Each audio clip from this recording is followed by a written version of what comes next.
essa música porque representa vocês, mulheres, representa a força que vocês têm, representa o que vocês são nesse mundão aí, que são mulheres batalhadoras de muita, mas muita força e muita garra, e que quero estar aqui lembrando vocês que estamos no mês de alusão, né, ao câncer de mama e câncer de colo uterino. O câncer de mama é o câncer que mais mata hoje nas mulheres.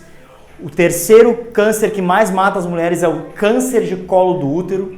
E eu tô aqui, por isso também colocamos aqui a cor rosa.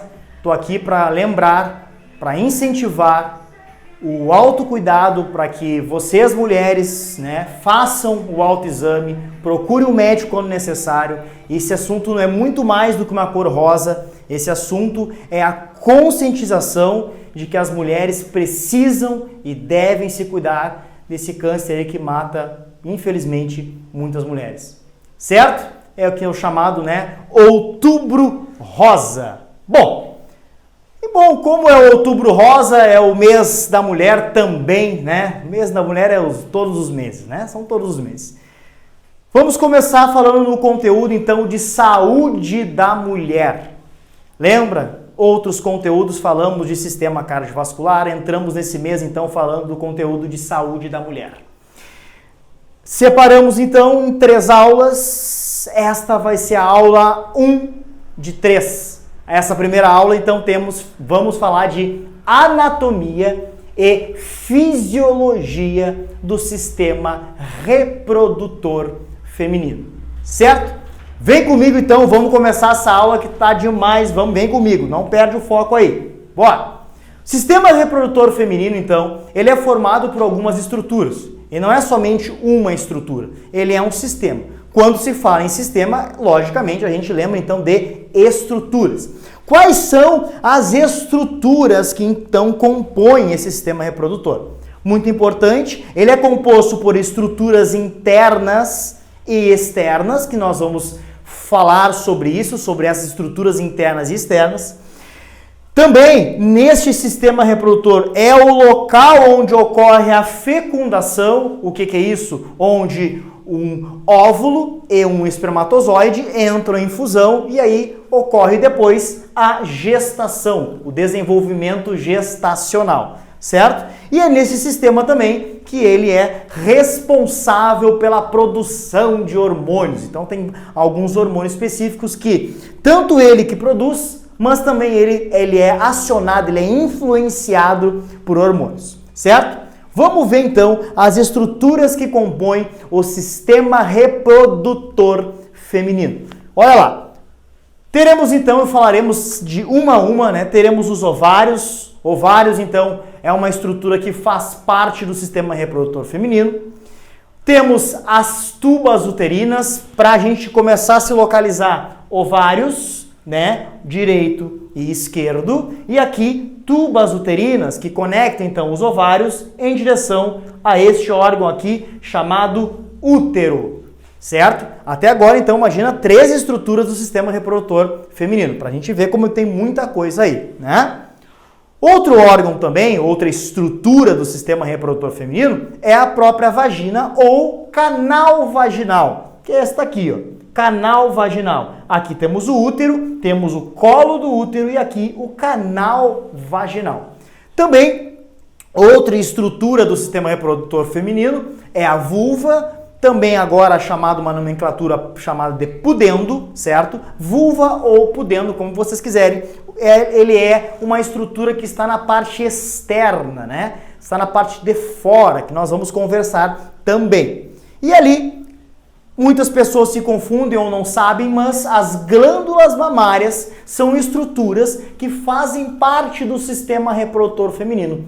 Então, como elas participam diretamente do ciclo reprodutivo da mulher, elas fazem parte do sistema reprodutor feminino e a gente vai falar sobre elas também.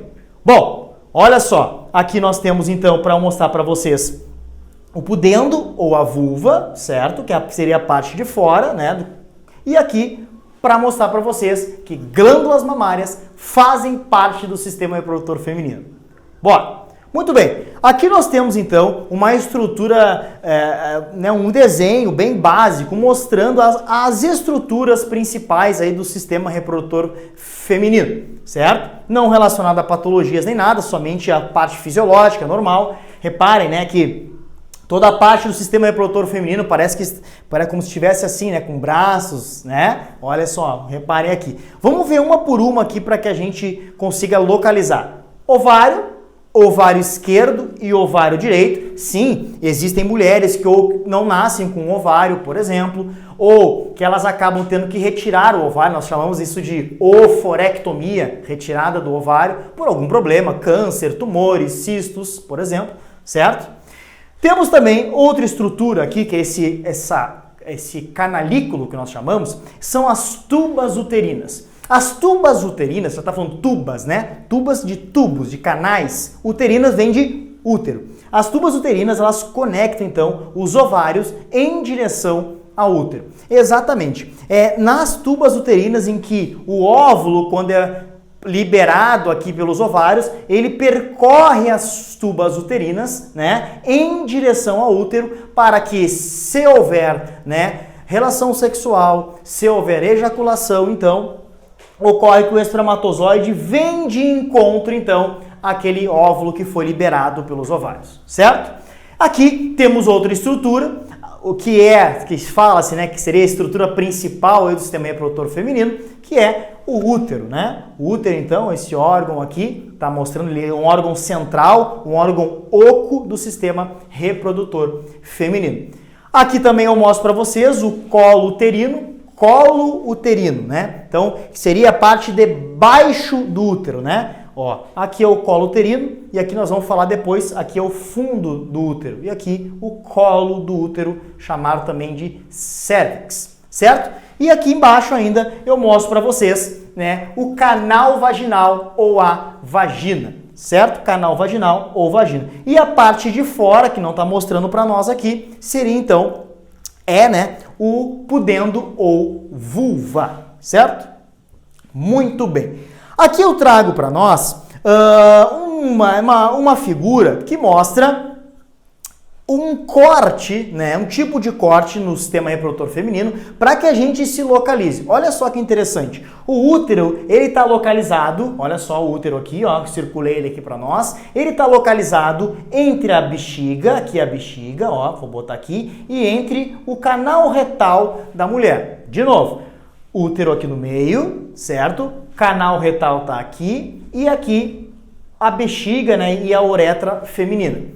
Aí está a explicação de que quando a mulher, né, está gestante, imagina, gestante, tá tendo uma gestação, há um feto se desenvolvendo dentro do útero. O que acontece com esse útero? Ele cresce demais, né? Um ser está se desenvolvendo, imagina, aqui dentro, num órgão pequeno, né? Ele vai se alargando, vai se acomodando, vai apertando estruturas. E não é diferente aqui, né? Olha só, o que acontece? Ele vai se alargando cada vez mais, crescendo sua densidade, né, de massa ali, e vai o quê? Vai apertando bexiga, vai apertando o canal retal. Por isso, por exemplo, que mulheres que estão gestantes, né, elas têm, por exemplo, incontinência urinária, né, ou tem, por exemplo, incontinência fecal, ou tem constipação, não consegue evacuar. Por quê? Porque o útero, quando se tem um ser se desenvolvendo ali, ele vai apertando essas estruturas, tanto a bexiga quanto o próprio canal retal, certo? Para a gente ter uma ideia daí da localização.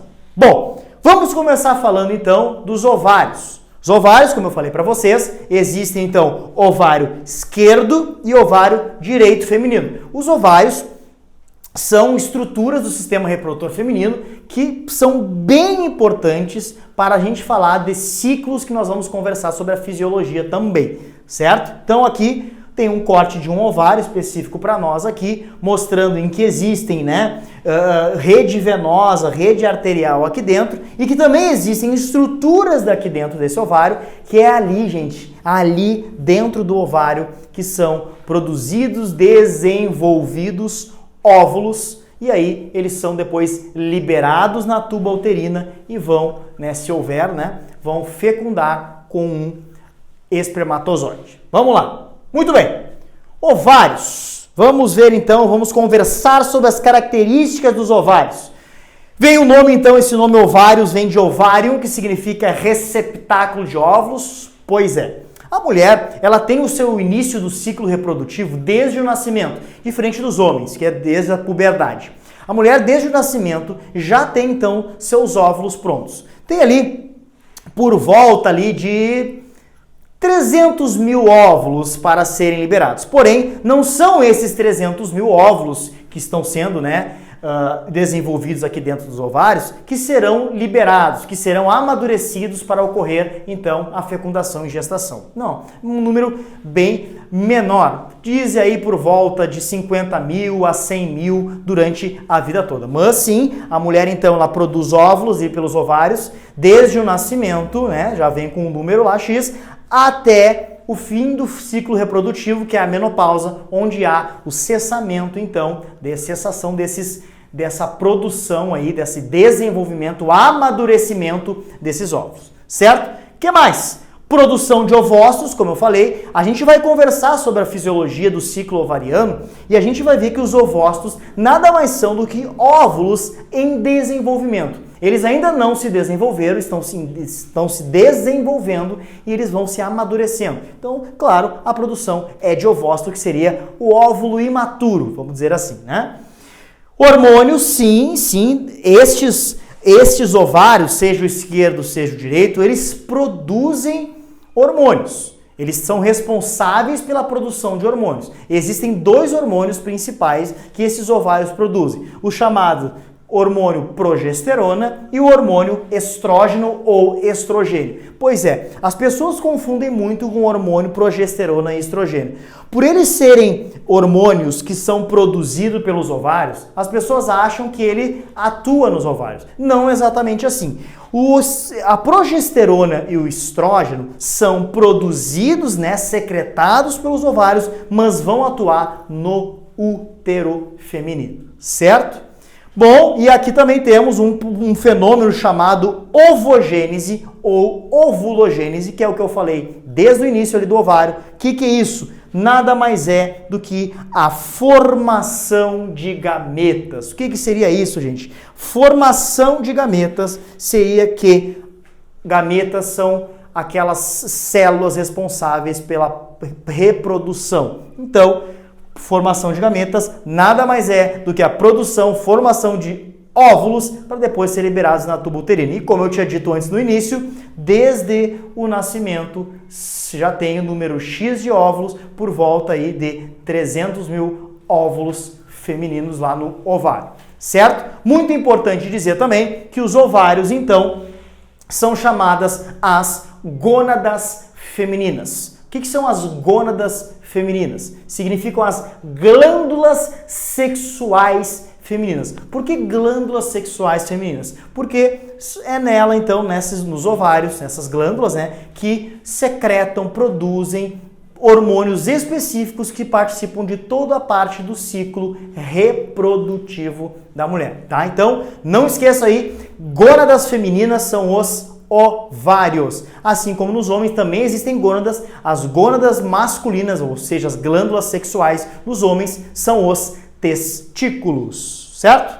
Bom, outra estrutura que nós temos aqui, depois dos ovários, que está inclusive conectada com os ovários, são as tubas uterinas. Tubas vem de tubo, cano, uterinas, porque elas estão conectadas em direção ao útero, certo?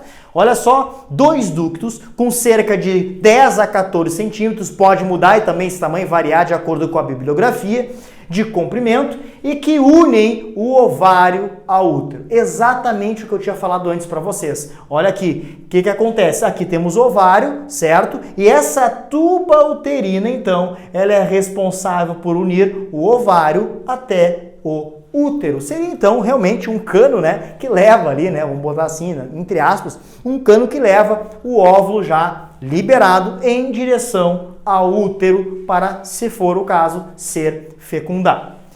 O que acontece? Essa tuba uterina, ela é formada por um epitélio de revestimento com várias células ciliadas, exatamente. Células ciliadas, para a gente entender, lembra de cílios, Esses cílios aqui, ó, que a gente dos olhos aqui, nos favorecem para limpar impurezas, por exemplo, para proteger, né, a conjuntiva ocular. Ciliares, então, as células ciliares, elas contêm pelos, pequenos pelos que fazem esse tipo de movimento. Sabe por quê? Para ajudar a arrastar, a empurrar o óvulo que foi liberado dentro da tuba uterina. Então, esses cílios, essas células ciliares vão se movendo, né, e vão empurrando esse óvulo em direção ao útero. Uma coisa bem legal também, que nessas tubas uterinas realiza-se, tem um nome de um movimento que é o mesmo nome do movimento dos intestinos, do estômago. Lembra? Para quem é da área já sabe, para quem está estudando, os movimentos peristálticos, ou também chamado peristaltismo. Pois é, a tuba uterina é formada então por esse revestimento, mas também ela realiza contrações nesses canalículos. Essas contrações, esses movimentos musculares, são chamados então de peristaltismo das tubas uterinas, certo? Ou movimentos peristálticos das tubas uterinas. Como eu falei para vocês, então, ocorre um transporte de óvulos dentro dessa tuba uterina. Então, o óvulo é liberado pelos ovários, sai dos ovários, vai em direção então à tuba uterina, ou às tubas uterinas, é claro, e aí percorre esse cano, esse caminho, esse canalículo ali em direção ao útero, certo? Aqui eu mostro para vocês, né, que as tubas uterinas, lá que ocorre a fecundação. Pois é, uma fecundação, ou melhor, desculpa, uma gestação normal, uma gestação, vamos dizer assim, fisiológica, né? É quando o espermatozoide encontra o óvulo, realiza uma fusão, então há um encontro, né? E aí que as características da mãe e as características do pai, né, se misturam para que depois, né, futuramente o bebê nasça com as suas características específicas. O que acontece? Essa fecundação ocorre dentro da tuba uterina. Quando há uma fecundação, né, fora da tuba uterina, o desenvolvimento de um feto fora da tuba uterina, nós chamamos isso de gestação ectópica. Ecto vem de fora, para fora. Gestação ectópica significa que houve uma fecundação fora, né? O desenvolvimento gestacional fora da tuba uterina. Ele fica aqui fora. E aí, essa gestação ectópica, que muitas pessoas já devem ter ouvido falar, ela é incompatível à vida. Não tem como um feto se desenvolver lá fora da tuba uterina, até mesmo porque um feto se desenvolve dentro do útero, com várias glândulas, vários hormônios, fluxo de sangue adequado, tá? Então, gravidez ectópica é quando houve uma fecundação e um desenvolvimento gestacional, uma gestação fora da tuba uterina, tá? O que mais que a gente tem de característica é bem interessante? Toda vez que um espermatozoide, ele fecunda, né? Que um espermatozoide tem a fusão com o óvulo, se encontra com o óvulo e entra para dentro do óvulo, nós chamamos isso então de zigoto. Aquele óvulo, lembra que eu iniciei ele falando que ele é um ovócito, que ele é amadurecido, ele é liberado na tuba uterina. Quando ele está indo em direção ao útero, se caso um espermatozoide encontrou ele e conseguiu fazer a fusão com ele, ou seja, entrou para dentro lá do óvulo, ele não chama-se mais óvulo, ele chama-se então de zigoto. Zigoto nada mais é do que um óvulo fecundado, certo? Bom, o que mais que a gente tem também de características interessantes aqui? E a gente deve estar lembrando, pensando assim, pô, mas se não houver, né, uma fecundação, se não houver uma relação sexual e se não houver, né, fecundação, o que acontece? Por exemplo, exatamente, é isso que vocês estão lendo. Acontece que o óvulo, que ele se amadureceu, foi liberado na tuba uterina, esperando, porque é o fisiológico, né, esperando para que um espermatozoide encontre ele para fazer a fusão, para fazer a fecundação. Quando não se encontram, ele é desintegrado. Ele se descama, ele é desintegrado, reabsorvido pelo corpo e segue o baile, né, por um próximo ciclo ovariano, uma próxima liberação de um óvulo, tá? E aqui eu trago para vocês que essa tuba uterina, ela é fragmentada por partes. Existem partes específicas, né, subdivisões desta tuba uterina. Olha só que interessante. Vamos botar essas divisões, tá? Desde o útero até em direção ao óvulo, certo? Olha, ao ovário, desculpa. Parte uterina, já tá falando, barbada para lembrar. Parte uterina é esta parte aqui. É a primeira parte da tuba uterina. Já está falando o nome, parte uterina. Por quê? Porque ela está grudada, acoplada, né, ao útero, barbada. A próxima ali é o istmo. O istmo, ele é essa curvatura aqui, um pouquinho mais estreita, que é ali onde a maioria das fecundações acontece. Então, olha só que legal. Na maioria das fecundações, ocorre, então, no istmo da tuba uterina. Não perde essa, hein? A ampola ela chega nessa uma outra curvatura quando ela deu uma afinada e dá uma alongada. Parece mesmo uma ampola de medicamento. Ela fina, né? A pontinha ali da ampola é mais fina e depois ele é mais longo embaixo. Exatamente aqui na tuba uterina. Dá uma afinada e depois uma alongadinha. É chamado de ampola.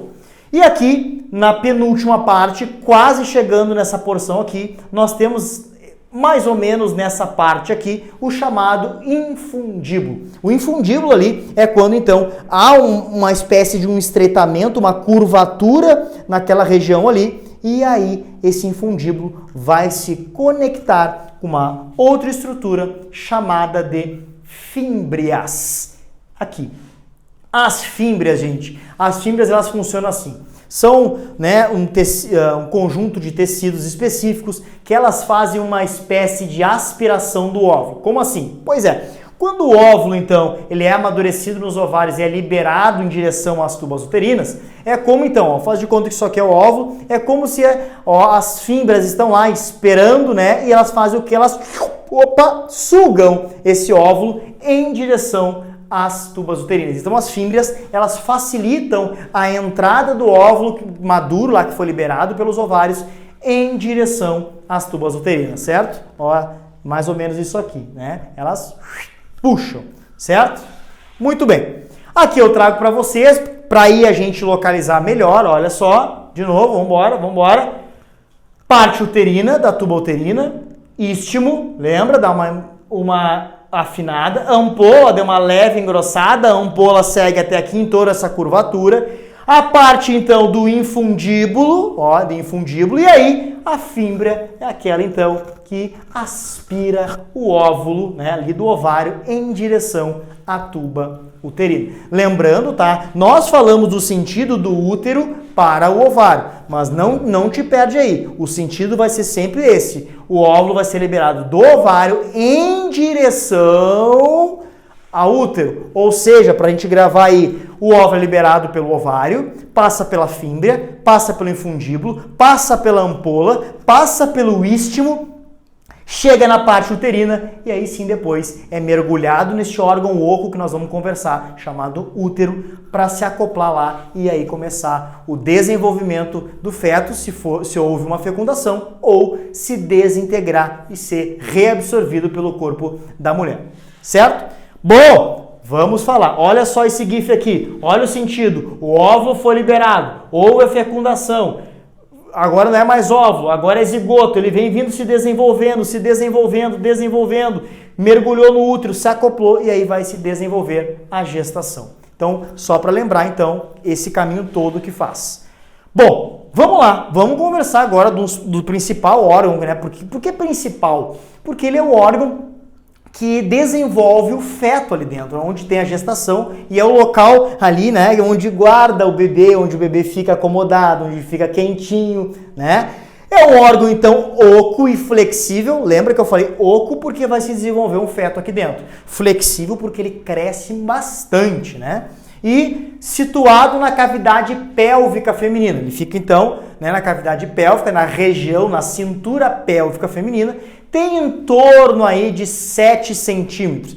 Mais uma vez, pode mudar de bibliografia para bibliografia. 7, 8, 9 centímetros, vai depender também da estrutura corporal da mulher. O que mais desse órgão? Como eu falei antes para vocês, lembram? Ele fica, então, entre o canal retal e entre a bexiga. Por isso, então, na gestação, que eu falei no início da aula, na gestação, a bexiga ela se aperta, né? O reto se aperta e a mulher pode ter problemas tanto intestinais quanto também urinários durante a gestação, tá? Tá aqui também a parede muscular espessa, sim. O útero, ele tem uma parede muscular muito robusta e principalmente quando houve a fecundação, Ações de hormônios progesterona e estrogênio, por exemplo, atuam sobre a parede do útero para fazer com que ele cada vez mais cresça e aí sim fique preparado para desenvolver um feto ali dentro, certo? E também ele é revestido por tecido vascularizado, rico em glândulas. Não saiu o nome aqui, mas é revestido internamente, então, por tecido vascularizado, ou seja, a gente tem muito sangue chegando ali que ele precisa, né? E esse tecido, essa massa muscular tem muitas glândulas também que precisam ter essas glândulas para secretar substâncias, para liberar substâncias, para ajudar no desenvolvimento do feto quando há uma gestação, certo? O que mais que se fala também, né? Fala que se o útero é um chamado, então também tem formato de pera invertido. Olha aqui essa perinha aqui que a amor tá de cabeça para baixo. Veja se não é mesmo, né? O formato do útero, né? Olha lá o fundo do útero, o corpo do útero e aqui o colo do útero, certo? Inclusive tem até o mesmo orifício aqui do colo do útero. Então é um formato de pera invertido, né? O que mais que eu falei para vocês também? É uma via de passagem, então, dos espermatozoides. Se aqui é o canal vaginal e aqui é o colo do útero, o espermatozoide ele invade o canal vaginal, entra pelo colo do útero e aí sim vai lá em direção às tubas uterinas para se conectar, né, para achar, né, um óvulo maduro e realizar a fecundação. O que mais? Sim, ali dentro, que eu já vim falando há algum tempo, dentro do útero, então, ocorre o desenvolvimento do feto. O feto ele vai crescendo nas suas diferentes semanas. Porque quando uma gestante pergunta assim, quantas semanas tu tá? Porque cada semana é específico, né, de desenvolvimento de características diferentes daquele serzinho que começa, né, um tamanhozinho de um grão de ervilha e depois acaba nascendo aquela coisa mais querida, coisa mais linda que a gente tanto ama quando vem a vida, né? Todos passaram por isso. Parede também tem influência de hormônios, como eu falei. Os principais hormônios que atuam sobre o útero são progesterona e estrogênio, são os principais que acabam atuando no seu desenvolvimento, certo? Para ele desenvolver, e caso não haja uma fecundação depois que ele se desenvolveu, vai acontecer o quê? Vai entrar na menstruação. E aí o útero, ele vai se desintegrar e aí vai ocorrer aquela descamação chamada do endométrio, que é a camada interna que nós vamos falar, e aí tem a menstruação, esse processo aí. Fonte do fluxo menstrual, então, como eu estava falando, é assim. Por quê? Porque quando o útero ele se desintegra, a sua parede muscular, aí depois toda essa parede ela vai ser eliminada, né, para o meio externo do corpo feminino. E também, assim como as tubas uterinas, o útero também é dividido. Já vim falando antes para vocês, mas aqui mais uns nomezinhos aqui. Bom, se a gente podemos pegar mesmo esse GIF, que é uma pera, tudo bem, que é formato de pera invertido, mas o fundo do útero está localizado aqui, como eu falei, o corpo do útero é toda esta parte aqui do útero, o istmo do útero é bem essa parte, lembra lá no istmo, lembra lá na tuba uterina que é a parte que se afina? É a mesma coisa no útero. Istmo do útero é a parte que ele afina, ó. Isso aqui é o istmo, bem na parte inicial que ele se afina. E a parte final, né, do útero é o chamado cérvix ou colo do útero, que é então esta partezinha aqui que se comunica diretamente com o canal vaginal e é pelo colo do útero que o espermatozoide então entra para entrar em contato com o óvulo, caso ele ache, né? Bom, esse útero ele tem camadas, é muito importante. Ele é um órgão oco, ele é um órgão flexível e ele possui 3 camadas específicas. As camadas nós vamos conversar agora de fora para dentro. Tem a camada então chamada exométrio e perimétrio. Eu facilitei para vocês, olha aqui, coloquei em negrito para que a gente lembre, né? Exo vem de fora, então tá mais para fora, ou peri vem na volta. Então é a mesma coisa, exométrio ou perimétrio é uma camada de fora, né, da volta do útero, certo? O outro aqui é o miométrio, também coloquei mais escuro aqui para vocês, ó, mio vem de músculo, nada mais é sim do que o músculo do útero, certo? E a camada mediana, que a gente chama. E por último aqui, o endométrio, endo dentro, vem de dentro.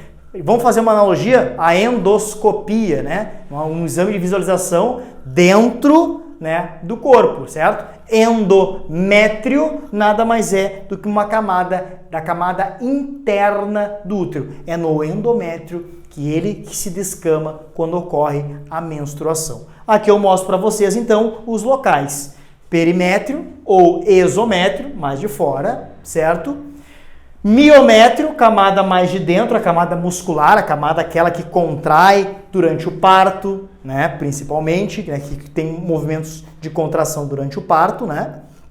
E ainda aqui mostro para vocês o endométrio, endodentro, né, como eu falei. Então essa parte aqui, endométrio. É essa camada aqui do endométrio, então, que se descama, que se desintegra durante a menstruação, certo?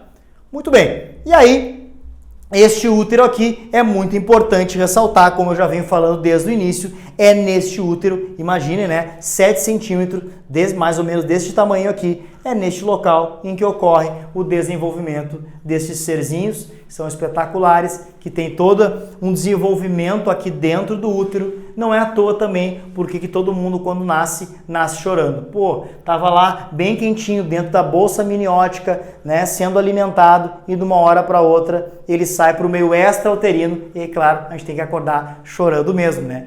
Então tá.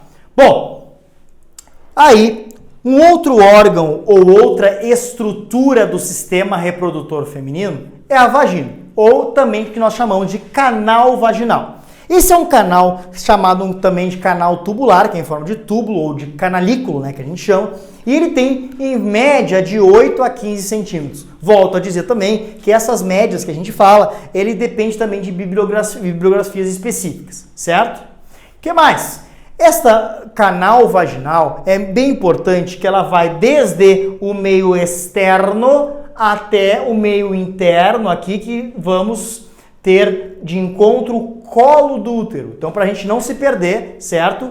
Aqui seria a parte de fora, que nós vamos falar daqui a pouquinho, vulva ou pudendo. Aqui é o canal vaginal ou vagina propriamente dita.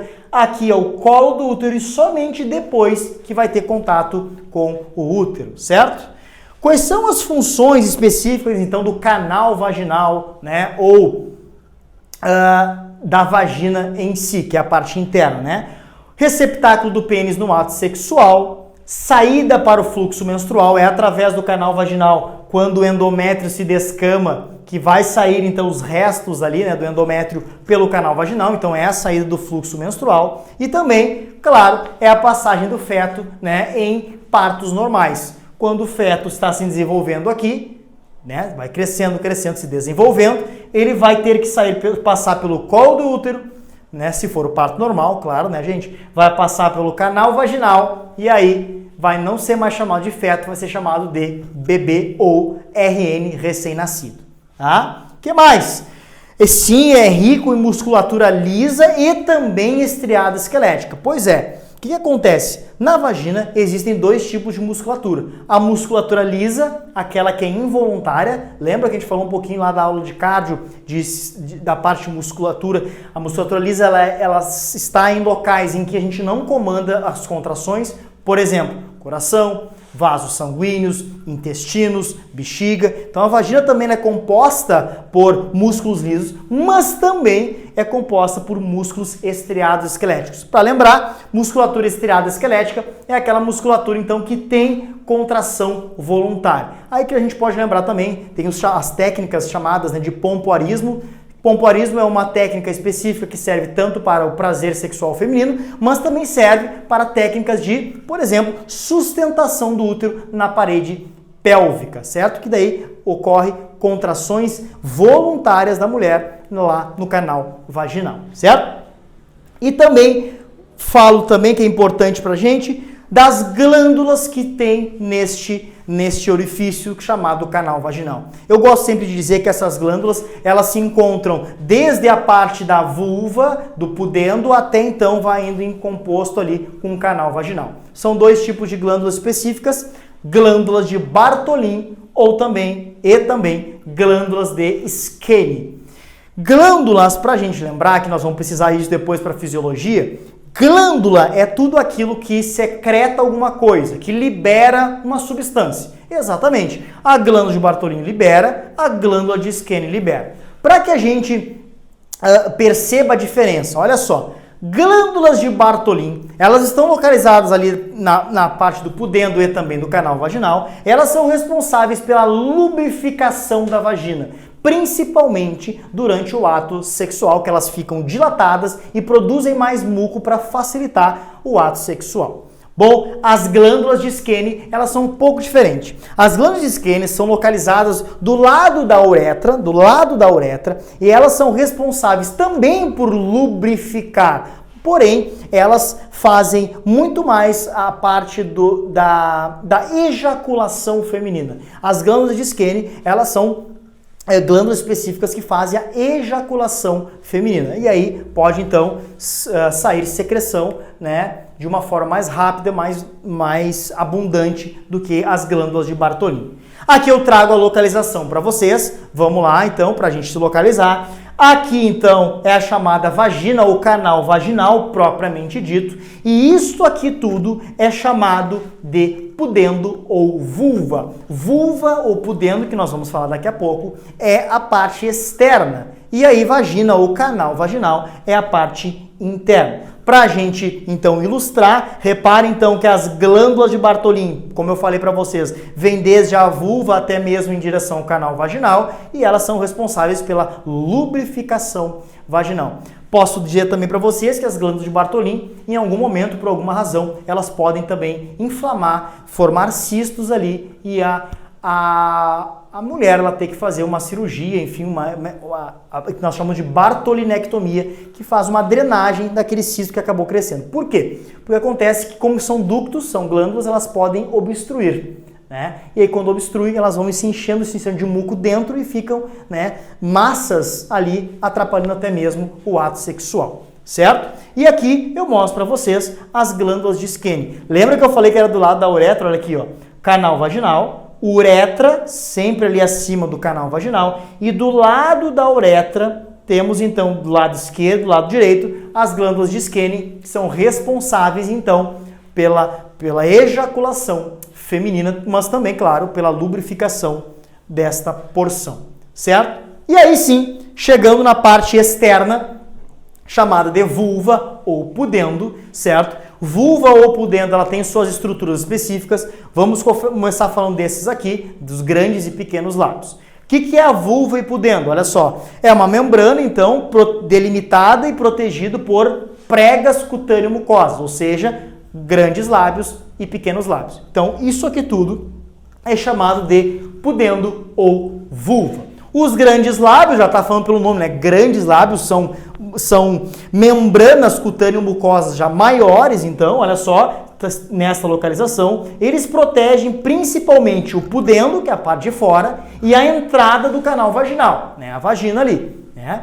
Os pequenos lábios, já está falando pelo nome, pequenos lábios, né? São lábios, então, ou são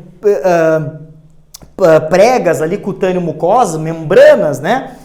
Menores, né? São menores, olha só, são menores que os grandes lábios. Só que o que eles fazem? Também protegem a vagina, né? A entrada do canal vaginal, claro. Mas também os pequenos lábios são responsáveis pela proteção da uretra feminina. Claro, porque ela fica muito exposta à uretra feminina. Então, os pequenos lábios também ajudam nesta proteção, para que micro-organismos, né, não invadam pela entrada da uretra e pode ir lá para o sistema urinário feminino e causar as infecções urinárias, certo? O que a gente tem também de estrutura da vulva ou pudendo? O próprio clitóris, ou também chamado em algumas bibliografias, tá, gente? O clítoris, certo? O clitóris, então, é um pequeno corpúsculo composto basicamente de um tecido erétil, ou seja, tem ereção ali naquele local, porque tem vasos sanguíneos que irrigam aquele local, e também o que acontece? Essa estrutura é composta por nervos. Sim, existe atividade elétrica, comando nervoso naquele local, que realiza também a função erétil dessa estrutura. Aqui é importante a gente salientar que o órgão reprodutor feminino, ele é homólogo ao órgão reprodutor masculino. Se vocês perceberem nesse desenho, que é bem interessante, eles têm, olha só, as cores específicas com a sua homologação. Olha só, o que acontece? A parte azul do corpo do pênis aqui seria a parte, olha aqui, né, do corpo do clitóris ou do clítoris. Reparem aqui. A parte amarela, que é a glande do pênis, né, é a parte amarela aqui, ó, que seria a glande do clitóris, é a glande do clítoris ou clitóris, né? Ou seja, se eles são homólogos tanto em estruturas, eles também são homólogos em funções. Existe então, claro, a ereção peniana, mas também existe a ereção feminina, que é através do clitóris ou do clítoris. Também existem, já ouvimos falar em algum momento, né, a patologia chamada do hermafrodismo, que acontece quando esse clítoris ele se desenvolve mais do que normal. Então, em muitos livros a gente acha assim, como por exemplo, que o clítoris seria então um pênis não desenvolvido, certo? Aqui a outra homologia para a gente fazer, olha só, os testículos, saco escrotal masculino, então tem uma homologia então, olha só, com os grandes lábios, né, a parte bem da vulva ali, do pudendo na mulher, certo? Muito bem. O que mais que a gente tem? Ó, tudo são estruturas da vulva ali, do pudendo, né? O que mais que a gente tem? Falei antes para vocês, a uretra. Na vulva, no pudendo, existe a entrada do sistema urinário, a entrada ou saída do sistema urinário, né? Obviamente saída porque sai a urina. É a chamada uretra. É na uretra ali que tem um esfíncter específico que comunica o sistema urinário em direção ao meio externo, né, para que seja eliminada a diurese, a urina. Então, olha aqui, chamaram também de ósseo ou meato. Não esqueçam mais, tudo que se fala em meato se refere-se a uma abertura, certo? Uretral externo, porque está aqui, ó. Se a gente for procurar, aqui está a uretra feminina. Para que a gente não se perca mais, clítoris é o primeiro, uretra é o segundo, e o terceiro ali, canal vaginal, nesta ordem, certo? Uma outra estrutura também, que é o chamado vestíbulo da vagina, nada mais, nada menos que é um espaço aqui dentro, localizado ali entre os pequenos lábios, vestíbulo da vagina, que seria a entrada principal ali, né, do canal vaginal. Muito bem. Também faz parte da vulva ou do pudendo, que nós chamamos, né? Por isso eu coloquei o tempo todo vulva pudendo, porque vocês podem ouvir esses dois nomes, certo? O ímen. O ímen nada mais é do que uma membrana em que vem desde o desenvolvimento fetal e possui formatos, né? Esta membrana, ela serve basicamente para proteger o canal vaginal, principalmente o canal vaginal, certo? Ela faz uma proteção do canal vaginal, desde o desenvolvimento fetal, certo? Fecha, então, parcialmente, né, o orifício que nós chamamos de vulvo vaginal, ou seja, desde a vulva, lembra da parte de fora até a entrada do canal vaginal.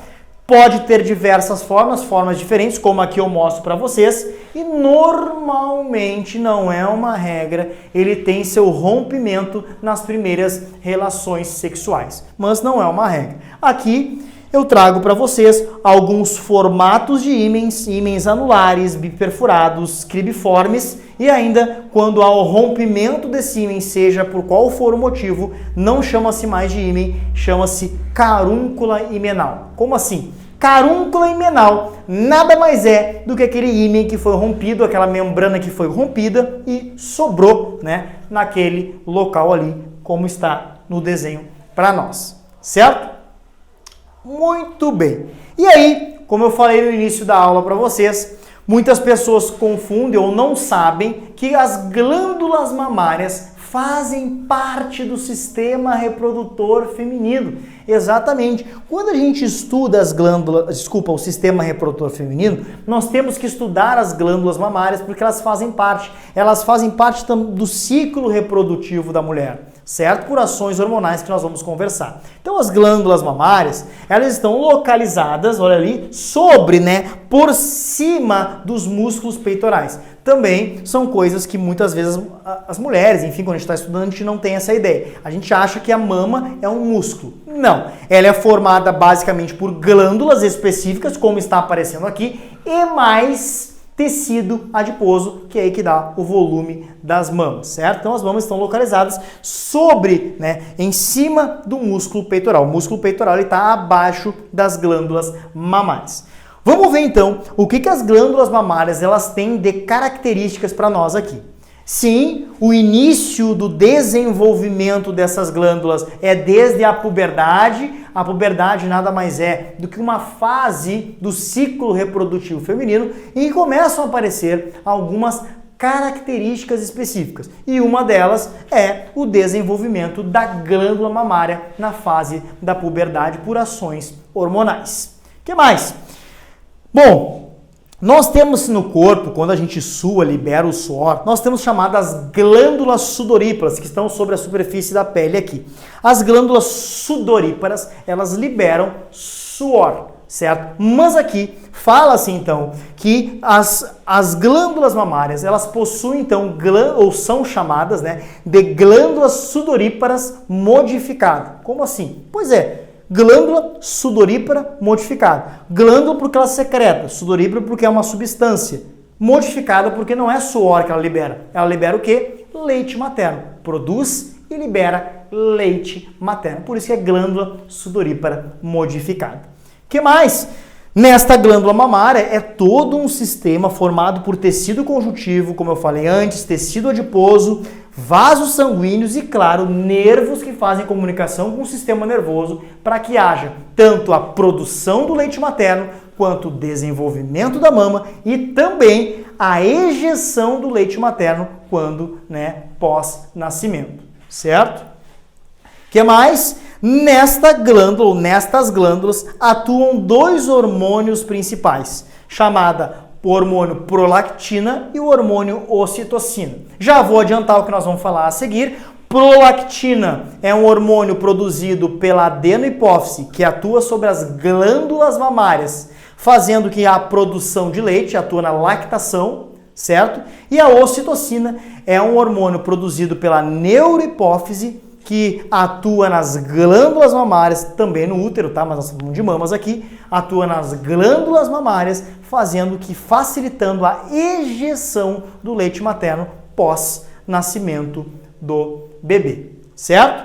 E aqui temos também duas características bem interessantes. Nos alvéolos mamários que ocorre a produção do leite materno, ou seja, vamos facilitar, a prolactina atua então nos alvéolos mamários, certo? Influenciando os alvéolos mamários a produzir leite materno, ou seja, fazendo a lactação. Agora, a ocitocina, ela atua onde? Nos ductos mamários, nos canos, nos canalículos mamários, que vão em direção à auréola para expelir, para ejetar esse leite materno. Então, o que eu posso dizer? Que a ocitocina, ela atua nos ductos mamários para ejetar o leite materno, certo? Prolactina atua nos alvéolos mamários, ocitocina atua então nos ductos mamários. Muito bem. E aqui eu mostro então um desenho simples, mas que dá pra gente já ter uma visualização. Mostra então algumas estruturas específicas da glândula mamária, certo? Que faz parte do sistema reprodutor.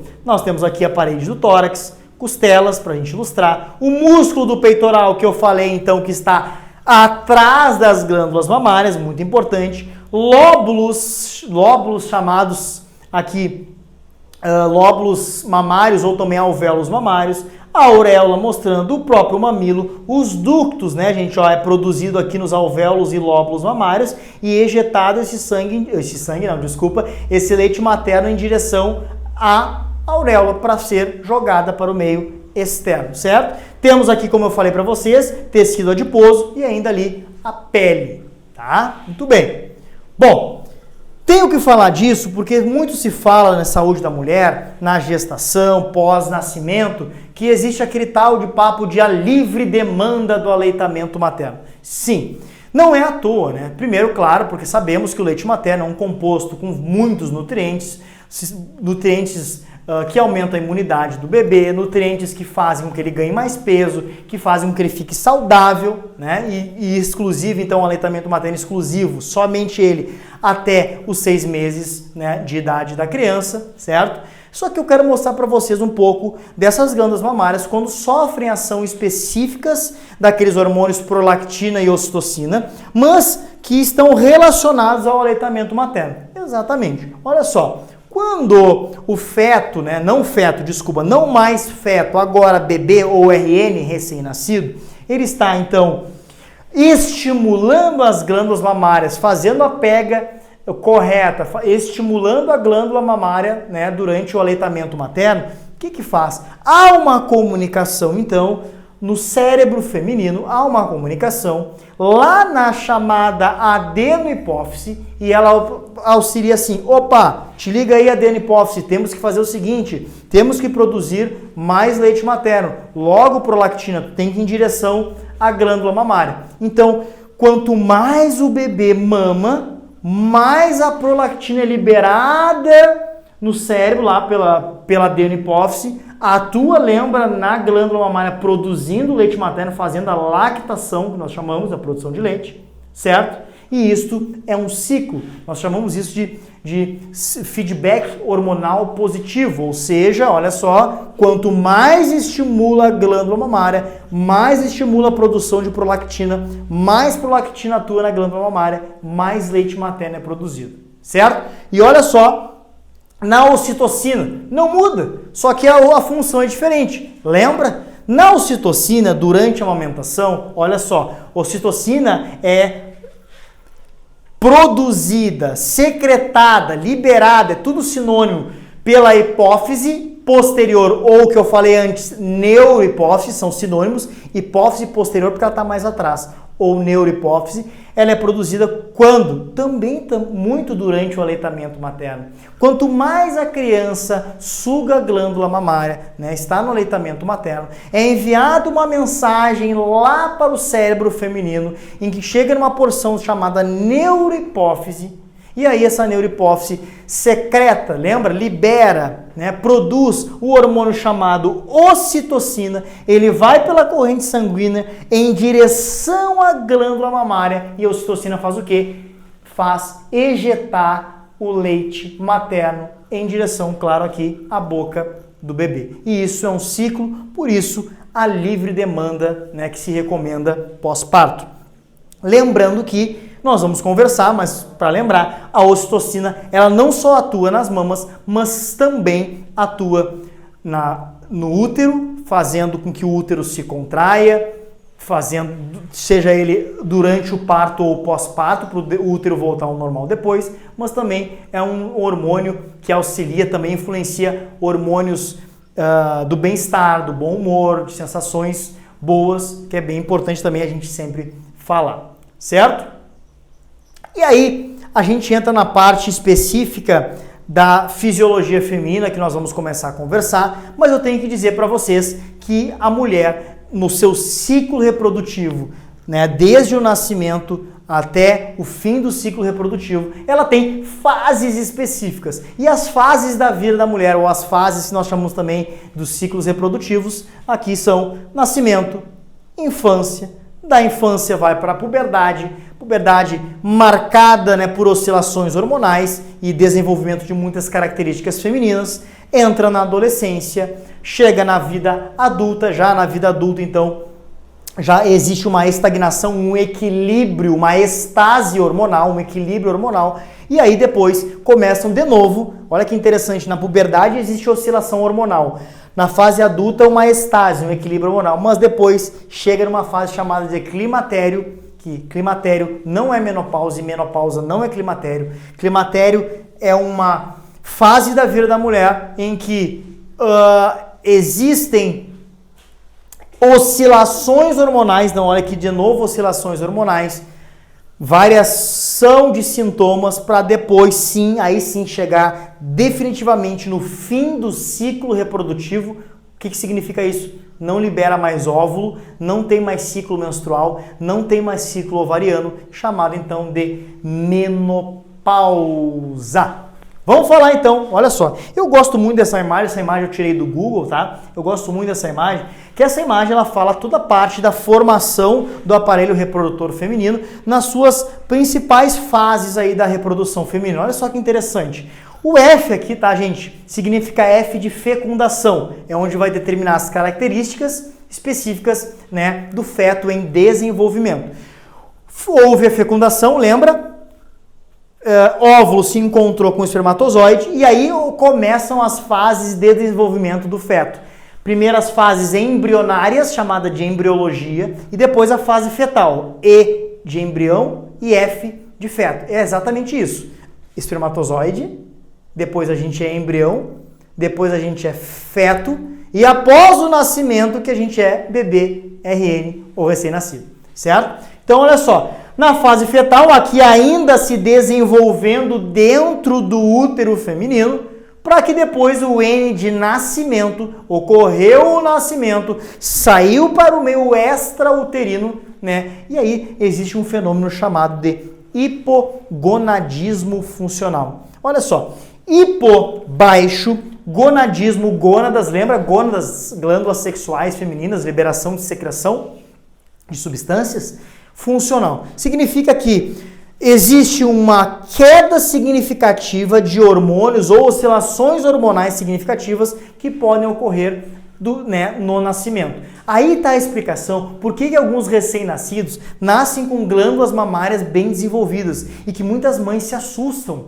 As mães se assustam, olha aquelas glândulas grandes, né, na criança, se assustam com aquilo, mas aquilo já é comprovado, não existe tumor mamário câncer mamário de feto, de RN, de recém-nascido. Aquilo lá, gente, nada mais é do que um hipogonadismo e hipergonadismo, hipo e hiper, uma oscilação de hormônios, de influência de hormônios, que a glândula hormonal, ela acaba se desenvolvendo por influência, então, e acaba crescendo. Mas não se preocupe, isso é algo que inclusive o pediatra vai dizer, isso aos pouquinhos, ao longo de alguns tempos, depende, 4 semanas, 7 semanas, 10 semanas, depende muito também da criança, mas vai diminuindo, vai depois voltando ao normal. Outra coisa que é bem interessante falar dessa variação hormonal, dessa oscilação, existe chamado, sabia, a pseudomenstruação. Pois é, meninas, então, que nascem já com sangramento, que pode aparecer até mesmo lá quando a mãe está com ela em casa. E a mãe se assusta,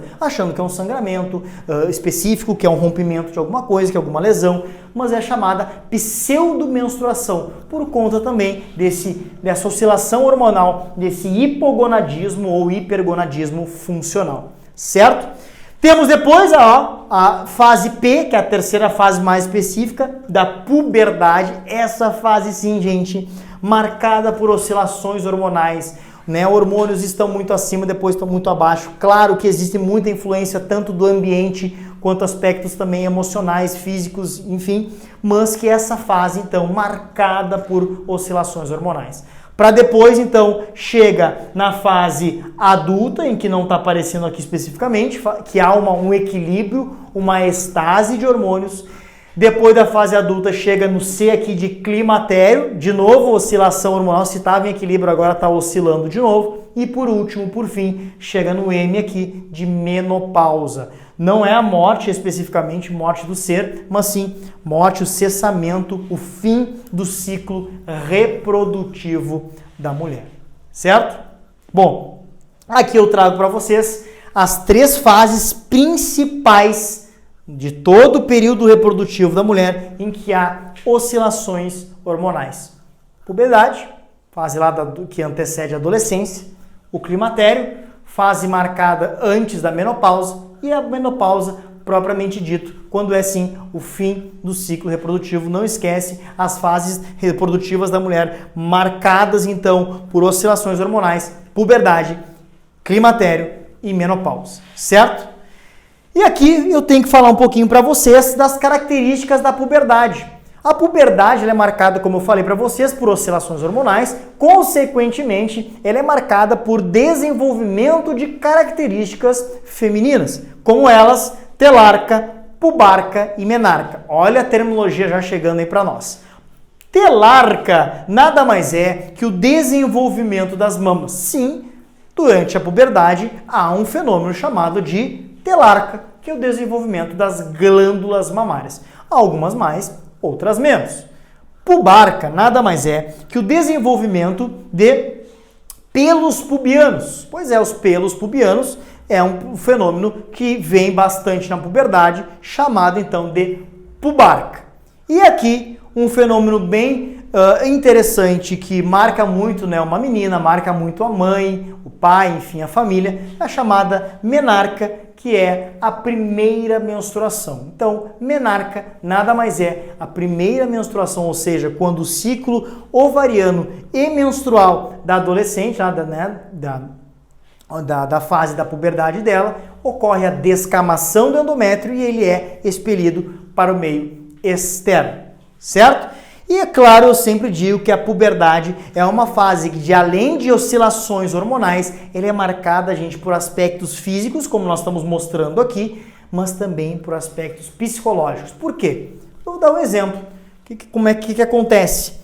Temos lá na fase da puberdade uma menina aí de 9, 10, 11 anos, tem a coleguinha na escola, ela, por exemplo, não desenvolve muito as mamas, a coleguinha desenvolve mais, ela olha para a da colega, por que o da colega é maior do que o dela, e isso também pode ocorrer significativas mudanças psicológicas nessa criança, certo? Por isso que é importante também, né, muito a educação dos pais, a educação sexual, né, dos pais dentro de casa, que é muito importante, eu defendo muito isso aí. Bom, quais são os períodos também que marcam, os principais aí que marcam o ciclo reprodutivo feminino? Vamos ver. Existe um fenômeno chamado de menacme. Não te perde. Menacme nada mais é do que o período entre a menarca, primeira menstruação, e menopausa, fim do ciclo reprodutivo. Voltando, não te perde.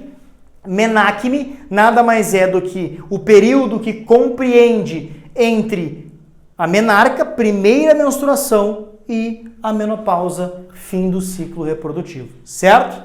O climatério, ele é um período que antecede a menopausa. As pessoas confundem. As pessoas acham que o climatério é a mesma coisa que menopausa. Não é.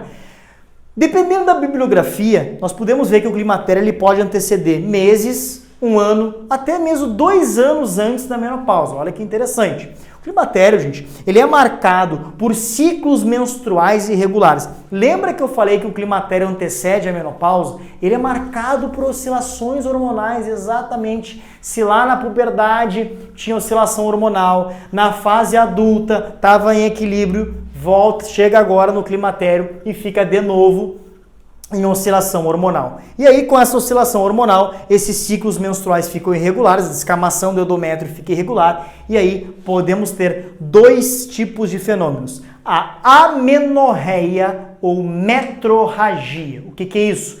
A de ausência, termo técnico de ausência. Menorreia significa liberar, menstruação. Amenorreia, o que é? Sem menstruação, não menstrua. Pode ser que aconteça no climatério. Mas também pode acontecer no climatério o contrário disso, a chamada metrorragia. Ragia vem de liberação, de mais, e metro de menstruação. Exatamente isso. É muita menstruação, muito fluxo sanguíneo. Tem mulheres na fase adulta que têm metrorragia por conta do seu ciclo. Mas nesta fase pode ocorrer tanto a ausência de menstruação quanto a menstruação em volume excessivo. Lembra? É o marcado por oscilações. E aí a mulher pode apresentar sintomas físicos, né, aparentes, né, como quais? Sudorese, ela sua mesmo em repouso, calor excessivo, né? De repente a mãe, a avó, enfim, vocês sabem que aconteceu isso em algum momento. Ela pode ter, então, os calores, chamam de calorões, os calores excessivos. Aumento da pressão arterial, a pressão arterial pode oscilar. Tem mulheres até mesmo que têm a baixa da pressão arterial, isso vai depender do organismo. E também taquicardias, o coração começa a bater mais rápido. Num período, né, que eu falei para vocês, pode ser meses ou até ano, né, antes da chamada, agora sim, da última fase do ciclo reprodutivo, da fase que marca o fim do ciclo reprodutivo. Por quê? Porque, olha só, é o declínio hormonal, é quando a mulher, aí sim, os hormônios vão cada vez mais decaindo e aí ela não tem mais ciclo reprodutivo. Aqueles óvulos, lembra, lá nos ovários, não são mais liberados e ela entra na fase da menopausa, que, claro, é marcado também por alterações físicas, emocionais também na mulher que está nessa fase. certo? Bom, e aí, chegamos na parte, já estamos na parte final aqui, quase que final da nossa aula, na parte que a gente tem que falar de hormônios. Pois é, existem os hormônios sexuais femininos. Os hormônios sexuais femininos, que nós vamos conversar sobre os principais agora, eles são os que realizam funções específicas. Mas eu trago esse esquema para vocês, para que quem ainda não estudou hormônios entenda que todo hormônio ele é produzido, secretado por uma glândula específica, certo? Que ele é transportado, esse hormônio, no sangue, né? Transportado no sangue para ir em direção ao órgão específico, certo? E quando sim, chega na célula-alvo, chega no órgão específico, ele vai atuar e vai executar suas funções. Então não te perde mais aí, toda a parte hormonal, ela atua assim. Uma glândula produz ou secreta uma substância, certo?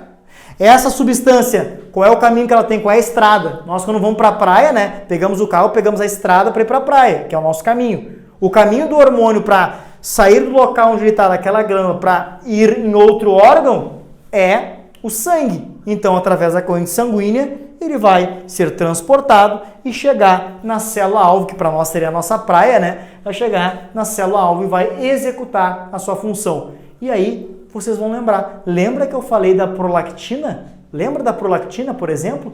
Ela é a prolactina produzida por uma glândula, a adenohipófise. Ela é transportada pelo sangue até quem? Qual é a célula-alvo da prolactina? Glândula mamária. E aí na glândula mamária vai executar a sua função de produção do leite materno, certo? Vamos começar então falando dos hormônios, né, de toda a parte de regulação hormonal feminina, sem complicar, bem objetivo, bem direto, para que isso aqui realmente, quando é muito conteúdo, acaba se complicando, levando para um lado, levando para o outro, mas aqui eu vou te facilitar. Olha só, nós temos então dois hormônios, os hormônios chamados de gonadotróficos. Hormônios gonadotróficos, lembra das gônadas, glândulas sexuais femininas? Quais são as glândulas sexuais femininas? Os ovários. Os hormônios gonadotróficos, eles atuam nas gônadas. Exatamente, são dois, FSH e o LH. Vamos começar falando do FSH. FSH, chamado então de hormônio gonadotrófico. Por quê? Porque ele atua nas gônadas. Ele é um hormônio hipofisário, produzido pela hipófise, adenohipófise, e atua nas gônadas, por isso hormônio gonadotrófico. Hormônio folículo estimulante. Hormônio folículo estimulante. Hormônio folículo estimulante, aqui é uma sigla, claro, em inglês, FSH. Secretado, olha que eu botei aqui para marcar, secretado pela adenohipófise e atua nos ovários, sai pela corrente sanguínea e vai até os ovários atuar. Que lá nos ovários, então, lembra? Célula-alvo, realizar suas funções. Que lá nos ovários eles vão fazer? Olha, estimular o crescimento dos folículos ovarianos. Sim, folículos ovarianos, gente, nada mais são do que membranas na volta do óvulo que vão desenvolvendo, deixando o óvulo mais maduro, protegendo para depois romper. Né? Que mais? Estimula a secreção do hormônio estrogênio. Estrogênio é um dos principais hormônios sexuais femininos, responsável também pelas características femininas. E é esse folículo estimulante, FSH, que é gonadotrófico, que é secretado pela hipófise, atua lá nos ovários, fazendo com que, estimulando os ovários a produzir estrogênio, que nós já vamos falar sobre isso. Certo? O que mais? O outro hormônio gonadotrófico, lembra que eu falei que eram dois? FSH e LH? O outro hormônio gonadotrófico é o LH, hormônio luteinizante. Luteinizante, LH ao contrário porque é em inglês, né? Olha lá, não te perde. Secretado pela adenohipófise e atua nos ovários também. Ele também é secretado pela adenohipófise, também atua nos ovários, assim como o FSH, mas as funções são distintas. Olha só. Estímulo do aumento da secreção do hormônio estrogênio. Ah, o FSH estimula a produzir estrogênio. Mas daí, o que acontece? O LH também estimula ainda mais a produzir ainda mais o estrogênio. Interessante. Também, olha o que o LH faz. Maturação e rompimento do folículo ovariano. Exatamente. Quando o óvulo maduro, está bem maduro, e ele vai ser liberado lá para a tuba uterina, a ação do hormônio luteinizante, que quebra esse folículo ovariano formado pelo FSH e aí libera o óvulo em direção à tuba uterina. Sabe como é que se chama o fenômeno que libera o óvulo do ovário para a tuba uterina? Ovulação. Quando há uma ovulação, por exemplo, vocês mulheres, ou quando as mulheres dizem eu estou ovulando, ou estou na fase ovulatória, ou na fase de ovulação, significa que o quê? Que o teu ovário liberou teu óvulo e tu estás no período fértil. O teu óvulo está lá na tuba uterina e que se houver relação sexual, que se houver contato com o espermatozoide, pode ocorrer a fusão, a fecundação e ocorrer uma gestação, certo? Muito bem. Agora, outro hormônio bem importante, olha só, não te perde. FSH e LH, produzidos pela adenipophis, atuam nos ovários. Ponto. Agora, os dois próximos que eu vou falar, estrogênio e progesterona, olha só, eles são produzidos pelos ovários e atuam onde? No útero. Que interessante. FSH e LH da adenipophis para os ovários. Ponto. Lembra? Secreta uma glândula, caminho do sangue até a célula-alvo. Agora, estrogênio e progesterona, que nós vamos falar agora, são secretados pelos ovários, só que atuam aonde? No útero. Então, é diferente e isso sempre cai em prova de concurso, em processo seletivo, sempre acaba nos confundindo. Vamos lá. Estrogênio, olha só, chamado de hormônio ovariano. Ele é chamado de hormônio ovariano porque ele é produzido pelos ovários. Só que eles atuam aonde? No útero. Produzido pelos ovários, não te perde aí, e atuam no útero. E o que ele faz no útero? Vamos ver. Secretado pelos ovários, atua no útero. Vamos ver. Além de ele atuar no útero para desenvolver o endométrio, ele faz isso aqui, ó. O estrogênio ou estrógeno é o principal hormônio feminino. Por quê? Principal por quê? Porque ele é ele que realiza as principais desenvolvimento das principais características femininas, que são elas: desenvolvimento das mamas, lembra o nome técnico? Telarca, né? Crescimento uterino, ele que ajuda a crescer o útero também, além da progesterona, que nós vamos falar. Desenvolvimento da vulva e vagina, toda a parte das estruturas ali, quem desenvolve é o estrogênio, a ação do hormônio estrogênio, claro, né? Crescimento de pelos pubianos, por exemplo, a pubarca, que nós falamos, né? Desenvolvimento de tecido adiposo nas coxas e no quadril, né? Nas mulheres principalmente. E crescimento também ósseo nas mulheres. Então, olha a importância desse hormônio. Além de atuar diretamente no útero, ele atua também nas características sexuais femininas, certo? Que mais? Olha só, eu gosto de diferenciar com a progesterona. O estrogênio, ele estimula inicialmente o endométrio, lá no ciclo menstrual. Lembra que eu falei que ele produz no ovário? O ovário produz ele, mas ele atua lá no útero. É ele que dá o start, dá o start para o endométrio começar a crescer e esperar uma fecundação e esperar um feto, certo? É ele que dá o início.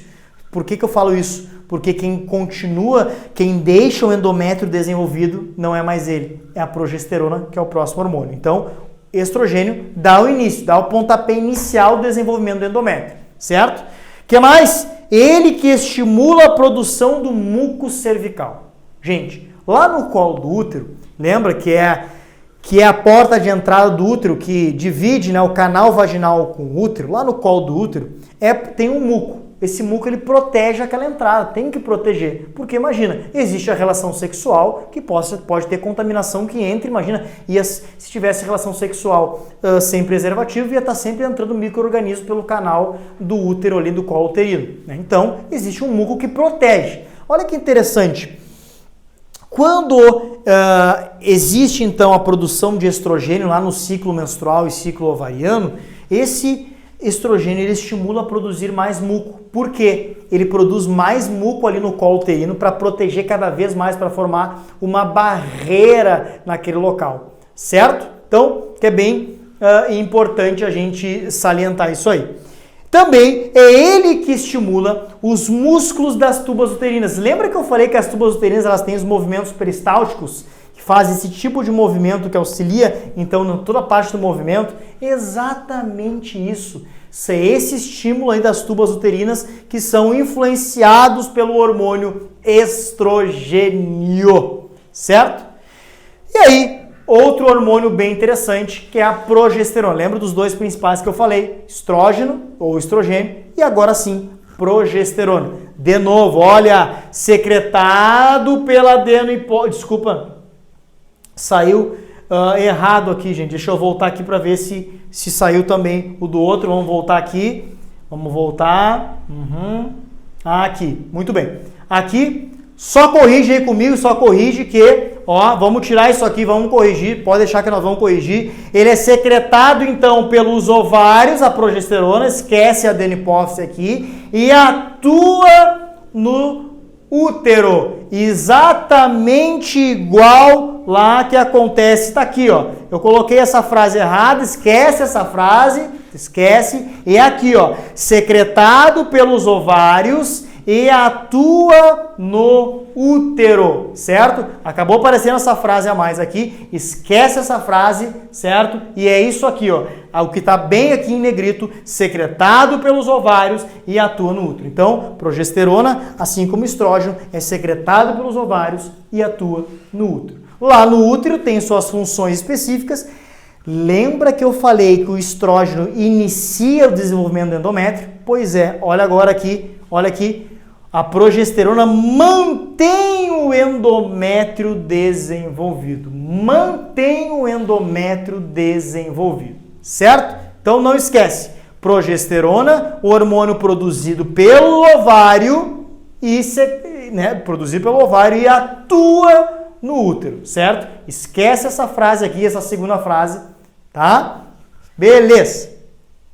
Que mais? O que a progesterona faz também no corpo feminino? Olha só, inibe contrações do útero. Sim. O que acontece? Se há uma fecundação, lembra que o óvulo, quando ele é fecundado pelo espermatozoide, ele não se chama mais óvulo, ele se chama zigoto. Exato, porque está agora se desenvolvendo um serzinho ali. Quando há esse desenvolvimento ou durante a gestação, né? Progesterona ela fica em alta, ela é produzida em altos índices, por quê? Porque é ela que impede, que inibe contrações tanto das tubas uterinas quanto do útero. Imagine se durante uma gestação, desde o início da gestação, tivesse contrações uterinas. Não ia ter uma gestação, porque aquele feto iria expelir pelo canal, né, vaginal. Então, a progesterona, durante a gestação, ela mantém o endométrio robusto para receber o feto, forte para receber o feto. E o que ela faz também? Ela em alta faz o quê? Inibe contrações do útero e das tubas uterinas, para que não haja, então, o quê? A expulsão do feto antes do tempo, certo? Por isso que agora vocês podem estar relacionando no final da gestação. Aí sim, no final da gestação, níveis de progesterona vão diminuindo. Claro, porque no final da gestação, quando está para nascer, o que acontece? Tem que ter contração do útero. E aí a ocitocina sobe, porque tem que ter contração, ocitocina, lembra? E a progesterona baixa. Olha só como é interessante, né, esse ciclo reprodutivo feminino, como vocês mulheres têm uma oscilação hormonal muito grande, certo? E também, progesterona prepara e estimula as mamas para fazer o processo de lactação.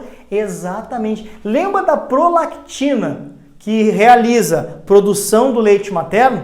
Pois é, mas quem influencia a prolactina é a progesterona. A progesterona influencia a prolactina lá na adenohipófise a atuar nas glândulas mamárias para produzir o leite materno e fazer a lactação. E aqui, gente, eu coloco também o hormônio principal que realiza a produção excessiva do muco cervical, aquele muco que fica lá no colo uterino, é a progesterona. A progesterona, gente, ela forma o chamado tampão mucoso. Quem é mãe sabe, ou quem está estudando sabe, que o tampão mucoso nada mais é que uma massa densa, do líquido mais denso no colo uterino, que está fazendo o quê? Protegendo a entrada de micro-organismos e até mesmo de espermatozoides durante uma gestação, enquanto o serzinho se desenvolve. Por isso que é tampão mucoso, é uma tampa. E o que acontece horas ou semanas antes de um parto que pode acontecer? O tampão mucoso ele cai. Né? Que as mulheres falam, caiu o tampão mucoso. Claro, caiu porque agora ele está favorecendo a saída do feto no parto, tá? Muito bem. Aí falamos já bastante da prolactina, falamos então que ela é secretada pela adeno-hipófise e atua nas mamas, falamos, né? Preparação da glândula mamária para lactação, então sim, não esqueçam mais, prolactina produção na adeno-hipófise, atua nas mamas, fazendo um fenômeno chamado de lactação, produção de leite materno. E a prolactina, interessantemente, ela tem a ação inibidora do FSH e do LH. Lembra que o FSH e o LH são hormônios da adeno-hipófise que atuam lá nos ovários, que fazem toda a parte do óvulo ser liberado? Pois é, enquanto a mãe está amamentando, níveis de prolactinas estão aumentando e está inibindo novo óvulo para ser liberado, claro, para não ter outra gestação durante a amamentação, certo? Legal, né? E aqui o outro hormônio, também falamos antes, a ocitocina, secretado pela neurohipófise e atua no útero e nas mamas, que eu falei antes para vocês, pela neurohipófise e atua nas mamas e no útero. Lá nas mamas vai fazer o que é a ocitocina? Ejetar o leite materno. Lá no útero vai fazer o quê? Contração do útero. Durante o parto, intraparto, que é necessário, muito necessário, e pós-parto também. Vou falar uma coisa bem interessante, aplicar com a vida real. O que se chama o parto induzido? O parto induzido, ele é induzido por uma substância exógena, de fora para dentro, na veia, chamada ocitocina. É injetada ocitocina na veia para aumentar os níveis de ocitocina no corpo feminino, para fazer o quê? Aumentar as contrações do útero para ocorrer o parto. Isso é um parto induzido, certo? Vou dar outro exemplo. Por que é recomendado que as mães amamentem muito as crianças? Lembra que eu falei aquele feedback positivo de hormônios? Quando mais amamenta, mais produz prolactina e também ocitocina pela hipófise lá? Pois é. Sabe o que faz isso? A ocitocina favorece para a contração do útero pós-parto. Lembra que o útero ele era 7 centímetros? Ele pode ficar até 50 vezes maior. E depois, quando nasce, ele tem que voltar ao normal. Ele vai se encaixando devagarinho, aos pouquinhos, durante a quarentena, durante mais ou menos 40 dias. E é nesses 40 dias que a ocitocina fica em alta, que tem que amamentar. Quanto mais amamentar, mais ocitocina liberada para ejetar leite e para contrair útero. E ele vai contraindo, contraindo, contraindo, até voltar ao seu tamanho habitual. Certo? Muito bem. E aqui temos esse hormônio que não tem como a gente falar, né, gente? Como eu falei, eu ia falar dos principais hormônios femininos. Existem milhares de hormônios para a gente falar, mas esse aqui a gente tem que falar, que é o hormônio HCG. O hormônio que ele é uma glicoproteína, chamado então de gonadotrófica coriônica, HCG, hormônio gonadotrófico coriônico ou glicoproteína gonadotrófica coriônica. Esse hormônio, ele é produzido por uma porção lá do desenvolvimento fetal chamada de trofoblasto, que é isso aqui, ó, quando está se desenvolvendo células específicas da formação do feto. Mas esse hormônio também, depois do desenvolvimento, ele vai ser secretado, então liberado, produzido pela placenta. A placenta nada mais é uma estrutura que está, colada, acoplada ao útero e que tem outra extensão chamada de cordão umbilical que vai ter comunicação direta mãe e feto. Toda essa parte de placenta, formação da placenta, toda a parte da formação do feto teremos na nossa aula 2, depois dessa aqui que vai ser muito legal, certo? E o que acontece? O hormônio HCG é aquele hormônio então da gravidez que a gente fala, O hormônio HCG, ele é liberado em altas quantidades pelo trofoblasto, ou seja, quando há então o desenvolvimento de um ser.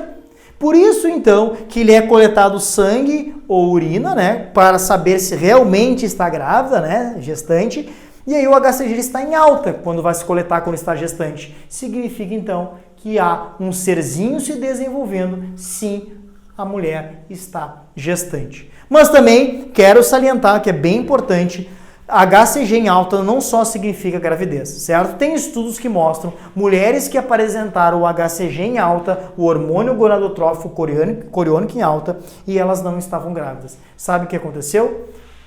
Existem estudos que mostram que porções da hipófise produzem também o HCG e essas mulheres, infelizmente, não estavam grávidas. Elas estavam com um tumor de hipófise que estava comprimindo a hipófise e que estimulava a produção de HCG.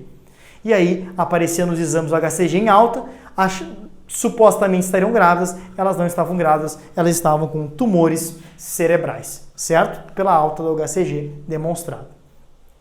E aí, para a gente entrar em outro momento, nós temos os chamados ciclo reprodutivos femininos. Gente, todos esses ciclos que eu vou falar, que são dois agora, o ciclo menstrual e o ciclo ovariano, eles são partes do ciclo reprodutivo que são influenciados por hormônios e que nós vamos falar sobre eles. O ciclo ovariano, já está falando o nome, já botei até que de propósito, ocorre dentro do ovário, ovariano. Ele é composto por 3 fases. Fase folicular, formação do folículo ovariano. Lembra do folículo? FSH, que estimula ele. Nós vamos falar sobre isso. Fase ovulatória ou de ovulação. Lembra? Quando o LH está em alta e é liberado o óvulo para a tuba uterina. Fase de ovulação. A mulher está ovulando. E a última fase do ciclo ovariano é a fase lútea, quando esse óvulo ele está desintegrado. Bom, outro que está correndo concomitante, os dois estão ao mesmo tempo. Exatamente, ao mesmo tempo. No ciclo menstrual nós temos também 3 fases. A primeira fase, fase proliferativa. Sabe o que é isso? Fase proliferativa está falando proliferação. Está tendo proliferação de massa, de tecido. Como assim? O endométrio está aumentando de tamanho. Exatamente. Na segunda fase, chamada de fase de secreção ou fase secretora, está tendo muita secreção, liberação de hormônios que atuam no útero. Quais são os hormônios que atuam no útero, lembra? Que são produzidos lá nos ovários? Progesterona e estrogênio. Aqui a fase secretora, a progesterona está em alta. Lembra que é ela que mantém o endométrio desenvolvido? Ela mantém o endométrio desenvolvido, está secretando muito, para manter o endométrio forte, robusto, esperando um serzinho lá, depois que houve a fecundação. E a última fase do ciclo menstrual é a menstruação propriamente dita, ou também chamada de fase isquêmica. Se a gente for lembrar, isquemia, na nomenclatura técnica, né, da saúde, significa falta de sangue e, consequentemente, oxigênio. Então, fase isquêmica é isso. Não tem mais oxigênio local, se descama e aí vai ocorrer um sangramento e vai dar a fase menstrual. Mas tudo isso, toda essa parte do ciclo menstrual e ciclo ovariano, eu vou mostrar para vocês no quadro, vou fazer um esquema no quadro agora para vocês não se perder, que vai facilitar tanto hormônios que são produzidos no ciclo ovariano e quais são as fases, tanto hormônios também que atuam no ciclo menstrual e as suas fases. Não perde, vou lá pro quadro rapidinho pra gente, não sai daí, me acompanha. Tchau!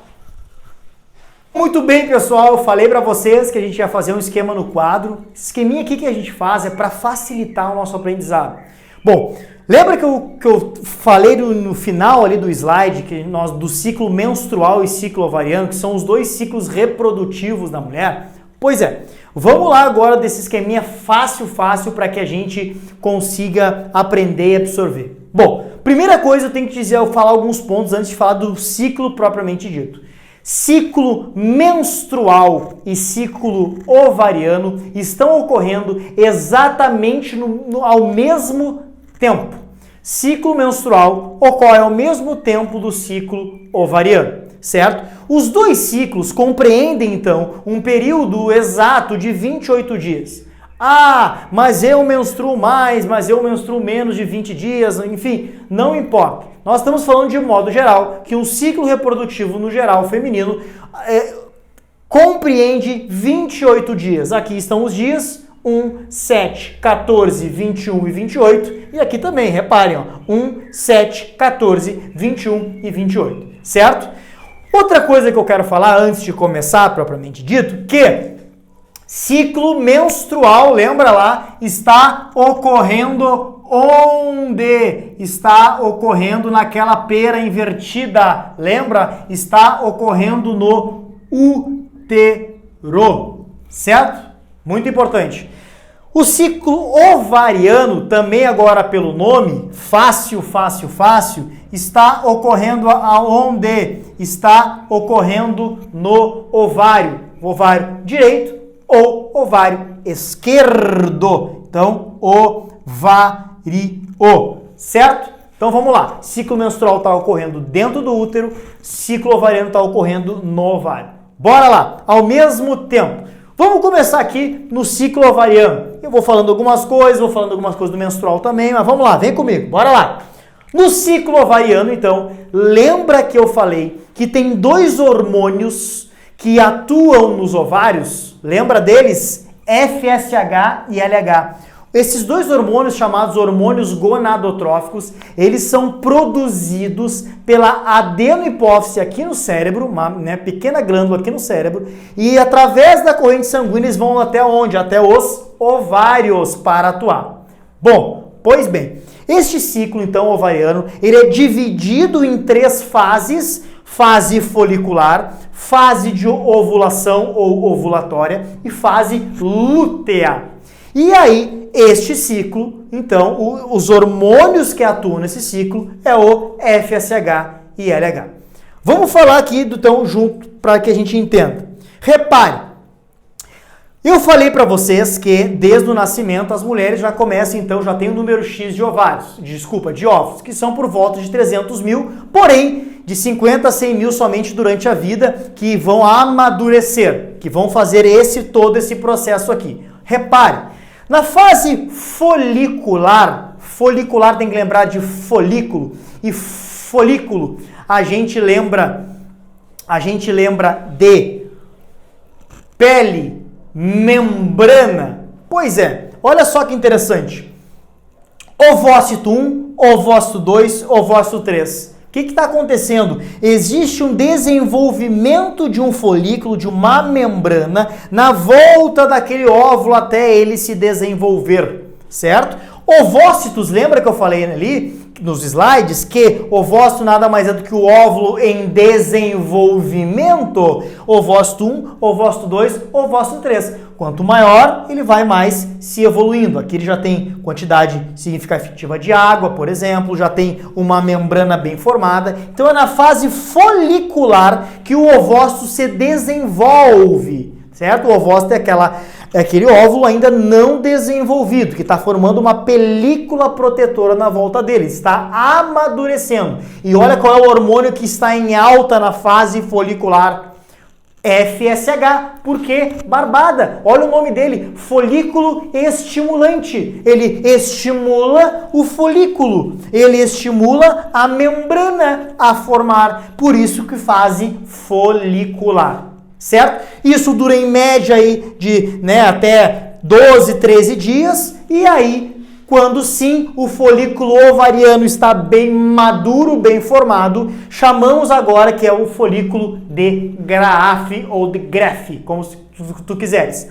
Folículo de Graafi ou Greffi, que está aqui, já é então o óvulo maduro. Ovócito, óvulo em desenvolvimento. Folículo de Greffi, óvulo maduro, pronto para ser liberado na tuba uterina. Certo? E aí ele está na fase folicular. Só que aí, a partir do 14º dia, ele entra então na fase de ovulação. Olha aí, é a chamada fase fértil. Por quê? Porque agora o folículo de Greffi, por ação do hormônio LH, lembra do hormônio luteinizante? Lembra que nos slides eu falei que o hormônio luteinizante ele rompe o folículo maduro? Pois é, olha aqui, ó, no 14º dia o LH, o luteinizante, aumenta, né, produção alta de LH, e o LH é responsável por fazer o quê? Romper aquele saco, aquela membrana que estava em volta,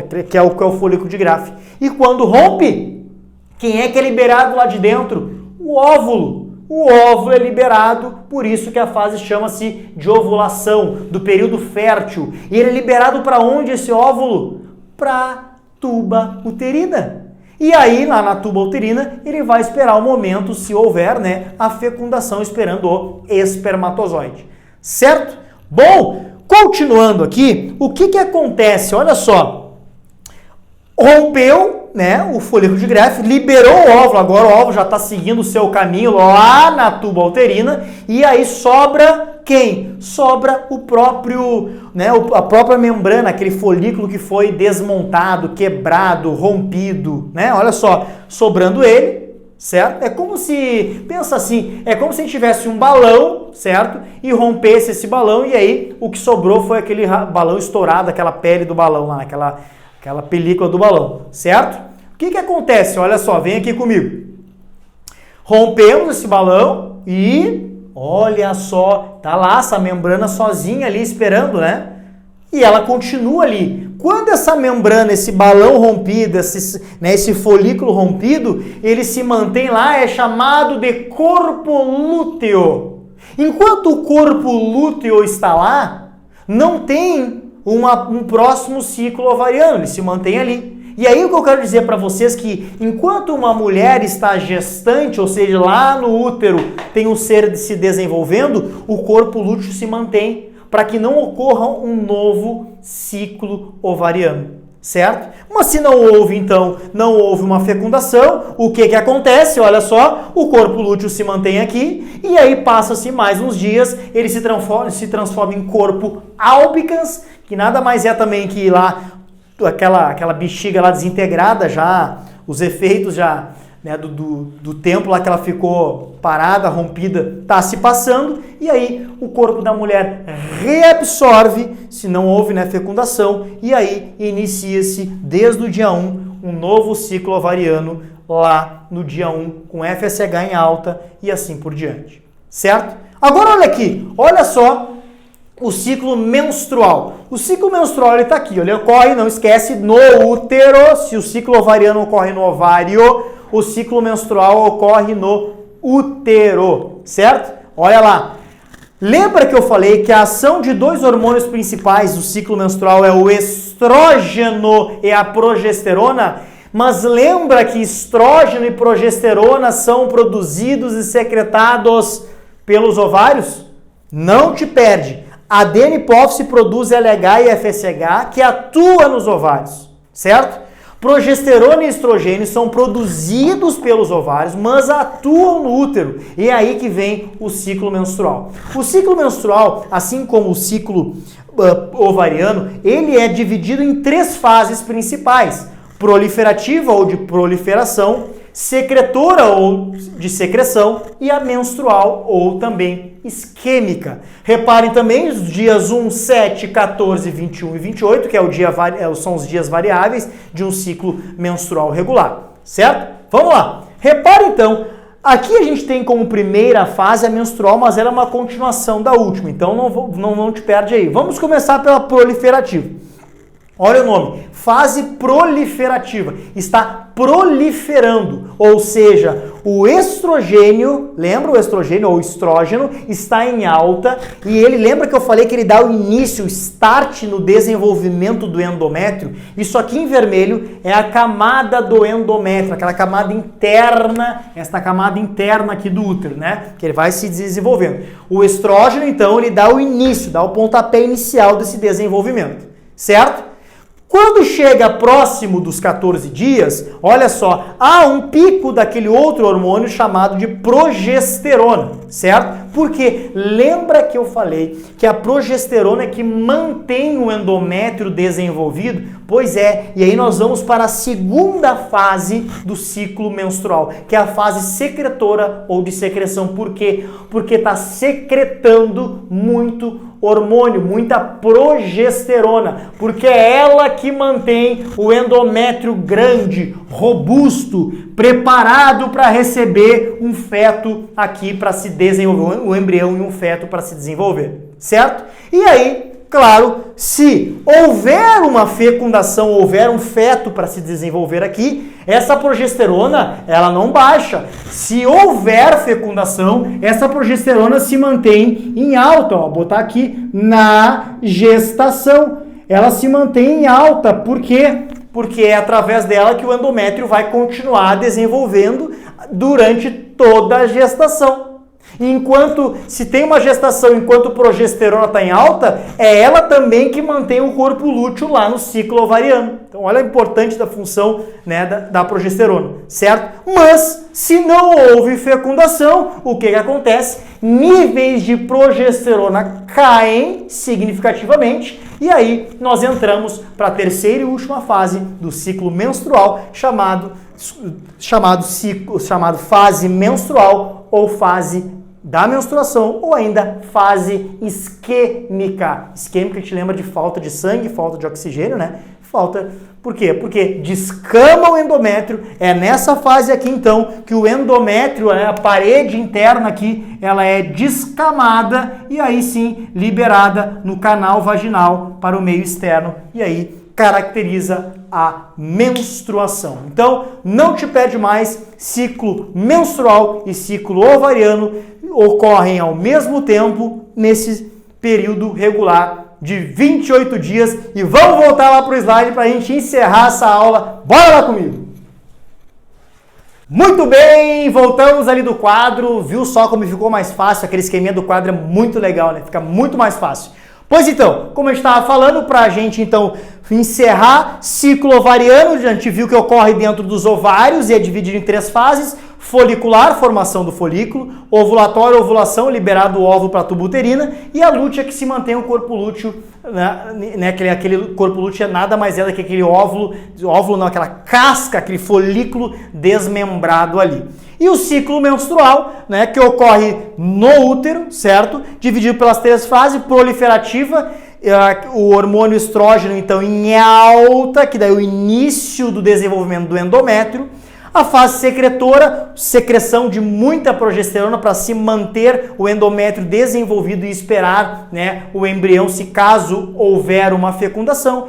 E aí, se não houver fecundação, entra na terceira fase, fase isquêmica ou menstrual. Aí o que acontece? Ao descamamento, então, a descamação do endométrio, porque não houve fecundação, o endométrio se desenvolveu, mas não houve fecundação, não tem embrião vindo ali, né? A progesterona cai de níveis consideráveis e aí a gente tem a fase isquêmica ou menstruação. E aqui, gente, eu mostro um esqueminha bem parecido ali com no quadro, que mostra para vocês como o ciclo regular de 28 dias, em que ao mesmo tempo que está acontecendo lá no útero, né, o ciclo uterino ou menstrual, né, que está acontecendo lá ó, no endométrio, está acontecendo também lá no ovário, está ocorrendo o ciclo ovariano. E mais uma observação aqui para a gente se atentar: reparem que na fase de ovulação, quando há liberação do óvulo lá para a tuba uterina, repare que o endométrio está iniciando o seu desenvolvimento, né? E repare que depois, enquanto mantém o corpo lúteo, o endométrio ele fica desenvolvido para receber o embrião ali. Caso não houver fecundação, não vai ter embrião, não vai ter mais corpo lúteo, vai se transformar em corpo albicans e aí, lá no útero, vai descamar o endométrio, ocorrendo a menstruação. E aí, gente, Chegamos para o nosso final da nossa aula. Quero deixar aqui para vocês um recado. Nós vamos ter bônus dessa aula. Para aqueles que estão inscritos no meu canal Telegram, quero primeiro agradecer os já inscritos. Somos mais de 80 já inscritos. Esses 80 representam pessoas, estudantes, profissionais da saúde que querem fazer o diferencial, que buscam incessantemente conhecimento, e é isso que vai te diferenciar na beira do leito, lá com o teu paciente, dentro de hospitais, de clínicas, enfim, certo? Quero agradecer muito essas pessoas que estão comigo até hoje. E também venho fazer um convite para aqueles que ainda não se inscreveram. Baixa o aplicativo do Telegram, é bem fácil. Baixa o aplicativo. Vai ter o link aqui na bio também, né, aqui nos comentários. Vai ter esse link. Só clicar nesse link depois que baixar o aplicativo. Fica bem fácil, num clique tu te inscreve. Não precisa botar nome, nascimento, e-mail, nada disso. É só clicar que tu vai estar inscrito. Lá no grupo Enfermagem Transformadora do Prof. Rafa Buquerque, que vai estar sempre ter conteúdo exclusivo, e aqui dessa aula, com certeza, terminologia dessa aula e mais ainda um material para turbinar o conhecimento referente a essa aula, que vai ficar bem legal esse conteúdo para vocês, certo?